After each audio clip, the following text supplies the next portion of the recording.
ఒక్కటే జీవితం, ఒక్కసారే బ్రతుకుతాం. ఈ జీవితం మీది, మీకు నచ్చింది తినండి అని ఎవడైనా దిక్కుమాలిన స్టేట్మెంట్లు చెప్తే లాగిపెట్టి సీటు మీద ఒక తను తనండి. ఎందుకంటే మీ బాడీలోకి డిసీజెస్ ఎంటర్ అయిన తర్వాత ఇలాంటి స్టేట్మెంట్లు దేనికి పనికిరావు. మీ ఇంట్లో వాళ్ళతో జాగ్రత్తగా ఉండండి. నవ్వుతూనే జంక్ ఫుడ్ పెట్టి మిమ్మల్ని నదిలోకి తోసేస్తారు. నువ్వు మహాబతికి 60 సంవత్సరాలు. నచ్చింది తింటవి ఎందుకు? జీవితం మొత్తం టాబ్లెట్లు వాడటం ఎందుకు? లైఫ్ అంటే డయాబెటీస్లు, సోరియాసిస్లు, ఎగ్జిమాలు, ఫ్యాటీ లివర్లు, క్రానిక్ కిడ్నీ డిసీజ్లతో బాధపడటం కాదు. మన లైఫ్ ఒక అందమైన కరేబియన్ క్రూజ్ ట్రిప్ లాగా ఉండాలి, ఏ డిసీజెస్ లేకుండా. నీ బాడీలోకి డిసీజ్ ఎంటర్ అయింది అంటే నువ్వు తర్వాత ఎన్ని ఫిలాసఫీలు చెప్పినా నో యూస్.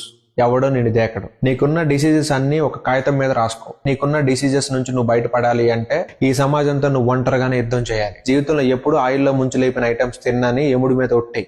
నీకంటూ ఒక డైట్ ప్రపంచాన్ని క్రియేట్ చేసుకో. అందులో జంక్ ఫుడ్లు తినే బ్యాచ్ మొత్తాన్ని ఎత్తి. డైట్ ఫుడ్ ని ఎప్పుడు కూడా గ్రాంటెడ్ గా తీసుకోవద్దు. రోజు స్వెట్ రావాలి, నీ మజిల్స్ విజిల్స్ అయ్యాలి. ఏ రోగానికి భయపడద్దు. కావాలంటే నీ రోగంతో నీతో కలిసి నేను పోరాడతా. లైఫ్ లో కొంచెం సెన్స్ ఆఫ్ హ్యూమర్ ఉండి డిసీజ్ ఫ్రీ బాడీ మీకుంటే రోడ్డు మీద అటు ఇటు తిరిగే ఒక కుక్కలాగా చాలా హ్యాపీగా బతికేయచ్చు. న్యూట్రిషనే దైవం అనుకుంటే నీకు ఏ దేవుడు అక్కర్లేదు, ఏ మతంతోనూ పని లేదు. నువ్వు స్పెషల్ గా ఏ దేశానికి ఏ సేవ చేయాల్సిన అవసరం లేదు. కనీసం నీ పక్కనోడు జంక్ ఫుడ్ తింటుంటే వాడికి వార్నింగ్ ఇవ్వు చాలు.